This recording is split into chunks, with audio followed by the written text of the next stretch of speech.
Hi, അപ്പോൾ ഇന്നൊരു fried റൈസിൻ്റെ റെസിപ്പി ആയിട്ടാണ് വന്നിട്ടുള്ളത്. എഗ്ഗ് വെച്ചിട്ടുള്ള ഒരു ഫ്രൈഡ് റൈസ് ആണ് ഇത്. ഹോട്ടലത്തെ അതേ രുചിയാണെങ്കിൽ നമുക്ക് ഇതിൽക്കൊരു സാധനം കൂടെ ചേർക്കാനുണ്ട് കേട്ടോ. അപ്പോൾ ബട്ടർ വെച്ചിട്ടാണ് നമ്മളിത് ചെയ്തിട്ടുള്ളത്. സാധാരണ നമ്മൾ സൺഫ്ലവർ ഓയിലായിരിക്കും ചെയ്യുന്നത്. അപ്പോൾ ഇതിലേക്ക് ബട്ടറും കൂടെ ചേർത്തിട്ടുണ്ട്. അപ്പോൾ ഒരു പാൻ വെച്ചിട്ട് നമ്മൾ 1 ടീസ്പൂണോളം സൺഫ്ലവർ ഓയിൽ ഒഴിച്ച് കൊടുത്തിട്ടുണ്ട്. അതിലേക്ക് ഇതാ ഒരു ബട്ടറിൻ്റെ കഷ്ണം കൂടെ ഇട്ട് കൊടുത്തിട്ടുണ്ട്. ഉപ്പില്ലാത്ത ബട്ടറാണ് ഇത്. നന്നായിട്ട് മെൽറ്റായ ശേഷം നമുക്ക് കുറച്ച് വെളുത്തുള്ളി ഇതാ കട്ട് ചെയ്തിട്ടുള്ളതും കുറച്ച് പച്ചമുളകും കൂടെ ഇട്ട് കൊടുക്കുക കേട്ടോ.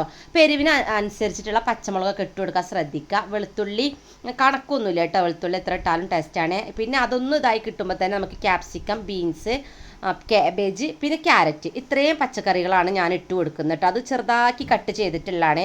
നമുക്കൊന്ന് വാടി കിട്ടണമല്ലോ, അപ്പോൾ അതുകൊണ്ട് തന്നെ ചെറുതാക്കി കട്ട് ചെയ്യുക. പിന്നെ ഈ ഒരു പച്ചക്കറികളൊക്കെ എനിക്ക് ഇതിലേക്ക് കഴിക്കാൻ ഇഷ്ടം, കാരണം ഇങ്ങനെ നന്നായിട്ട് ഇങ്ങനെ കടിക്കൊന്നുമില്ല. അപ്പോൾ അതുകൊണ്ട് ഞാൻ ഇത്രയും എടുക്കുന്നുള്ളൂ. നന്നായിട്ടൊന്ന് ആയ ശേഷം നമുക്ക് ഇതിലേക്ക് 1 ടീസ്പൂൺ നിറയെ വെളുത്തുള്ളി ഇഞ്ചി അരച്ചെടുത്തത് ചേർത്ത് കൊടുക്കുക. അതുപോലെ ഒരു മാഗി ക്യൂബ് ഇട്ട് കൊടുക്കുന്നുണ്ട് കേട്ടോ. ഈ ഒരു ഫ്രൈഡ് റൈസിൻ്റെ ഒരു പ്രത്യേകത ഇതാണ്, butter Maggi cube. 1 Maggi cube മതി കേട്ടോ. ഉപ്പ് ഉണ്ടാവും, അപ്പോൾ അതുകൊണ്ട് തന്നെ നമ്മൾ പച്ചക്കറിയിലേക്ക് ഉപ്പിട്ട് കൊടുക്കുമ്പോൾ ശ്രദ്ധിക്കണേ. ഞാൻ അതൊരു പിഞ്ച് ഉപ്പ് ഇട്ട് കൊടുത്തിട്ടുള്ളൂ കേട്ടോ. ഇതിലേക്ക് മാത്രമുള്ള ഉപ്പ് ഇട്ട് കൊടുത്തിട്ടുള്ളൂ. ബട്ടർ ഉപ്പില്ലാത്തതാണ്. നന്നായിട്ട് ഒന്ന് മിക്സ് ചെയ്തെടുക്കുക കേട്ടോ. നമ്മുടെ ആ ഒരു വെളുത്തുള്ളി ഇഞ്ചിയുടെയൊക്കെ ഒരു മണവും നമ്മുടെ ആ ഒരു മാഗി ക്യൂബൊക്കെ ഒന്ന് നന്നായിട്ട് മെൽറ്റായി കിട്ടണം. അപ്പോൾ അതുവരെ നമുക്കൊന്ന് നന്നായിട്ട് മിക്സ് ആക്കി കൊടുക്കാം. അപ്പോൾ ഇത് കണ്ടോ, ഏകദേശം ഇങ്ങനെ ചെറുതായിട്ടൊക്കെ ഒന്ന് ഇതായി വന്നിട്ടുണ്ട് കേട്ടോ. ആ ഒരു സമയത്ത് 1 ടീസ്പൂണിന് തന്നെ ചില്ലി സോസാണ് കേട്ടോ ചേർത്ത് കൊടുക്കാനുള്ളത്. അതുപോലെ തന്നെ നമുക്ക് കുറച്ച് സോയാ സോസും ചേർത്ത് കൊടുക്കണം. 1 ടീസ്പൂണ് സോയാ സോസും കൂടെ ചേർത്ത് കൊടുക്കാം. അതും കൂടെ ചേർത്തിട്ട് നന്നായിട്ടൊന്ന് മിക്സ് ചെയ്തെടുക്കുക കേട്ടോ. അപ്പോൾ ഇതിൽ ഞാൻ ഈ ചേർക്കുന്നതൊക്കെ ചേർത്ത് കൊടുക്കണം കേട്ടോ. അപ്പോഴാണ് നമുക്ക് ആ ഒരു ടേസ്റ്റ് കിട്ടുക. ഹോട്ടലിൽ നിന്ന് കഴിക്കുന്ന ഒരു മടുപ്പൊന്നും ഇല്ലാത്തൊരു ഫ്രൈഡ് റൈസ് ഇല്ലേ, ആ ഒരു ഇതാണ്. അപ്പോൾ അതുകൊണ്ട് തന്നെ ഇതിൽ ചേർത്തിട്ടുള്ളതൊക്കെ ചേർത്ത് കൊടുക്കാൻ പ്രത്യേകം ശ്രദ്ധിക്കണം.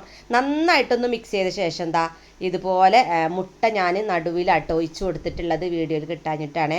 അത് ഒഴിച്ചു കൊടുത്തിട്ട് ജസ്റ്റ് ഒന്ന് ഒരു സെക്കൻഡ് നിന്നിട്ട് നമുക്കിതാ ഇതുപോലെ ഒന്ന് മിക്സ് ആക്കിയിട്ട് കൊടുക്കാം കേട്ടോ. പച്ചക്കറിനൊക്കെ ഒന്ന് സൈഡൊക്കെ ആക്കി കൊടുക്കണം. എന്നിട്ട് നന്നായിട്ടൊന്ന് മിക്സ് ആക്കിയിട്ട് ഇതിൽ യോജിപ്പിച്ചെടുക്കാം. ഇനി നിങ്ങൾക്ക് ഇങ്ങനെ വേണ്ടെങ്കിൽ സെപ്പറേറ്റ് ആയിട്ടും ചെയ്യും.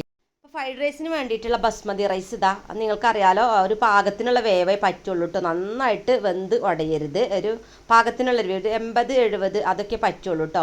അപ്പം ഞാനൊരു 85ഓളം വേവിച്ചിട്ടുണ്ട്, 85% വേവിച്ചിട്ടുണ്ട്. കാരണം കുട്ടികൾക്ക് അത് ചിലപ്പോൾ ഇറങ്ങില്ലല്ലോ, അതുകൊണ്ടാണ്.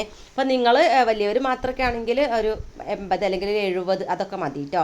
എന്നിട്ട് നന്നായിട്ടൊന്ന് മിക്സ് ചെയ്ത് കൊടുക്കാം. കുറച്ച് ഉപ്പിട്ടിട്ട് വേവിച്ചിട്ടുള്ളതാട്ടോ നമ്മൾ റൈസ്. നന്നായിട്ടൊരു മിക്സ് ചെയ്തിട്ട് റെഡിയായി കിട്ടിയിട്ടുണ്ട് കേട്ടോ. കുറച്ച് സമയം ഒന്ന് അടച്ച് വെച്ചിട്ടുണ്ടായിരുന്നേ. അപ്പോൾ കണ്ടില്ലേ, ഫ്രൈഡ് റൈസ് അടിപൊളിയായിട്ട് റെഡി ആയിട്ടുണ്ട്. നമുക്ക് ഇതിലേക്ക് സൈഡായിട്ട് ഞാൻ ചില്ലി ചിക്കനാണ് കേട്ടോ ഉണ്ടാക്കിയിട്ടുണ്ടായിരുന്നത്. അതാണ് നല്ല കോംബോ ആണ്. അപ്പോൾ ഞാനതിൻ്റെ റെസിപ്പി മുന്നേ ഇട്ടിട്ടുണ്ട്. ഇപ്പോൾ വേണ്ടവർ അവിടെ പോയിട്ട് കാണും കേട്ടോ. അപ്പോൾ അടിപൊളിയായിട്ടുള്ള നമ്മളെ ഫ്രൈഡ് റൈസ് ഇതാ ഇവിടെ റെഡി ആയിട്ടുണ്ട്. ഭയങ്കര ടേസ്റ്റ്. എന്തായാലും ഒന്ന് ട്രൈ ചെയ്ത് നോക്കുക. പുതിയൊരു വീഡിയോയുമായിട്ട് വീണ്ടും കാണാം. ബൈ.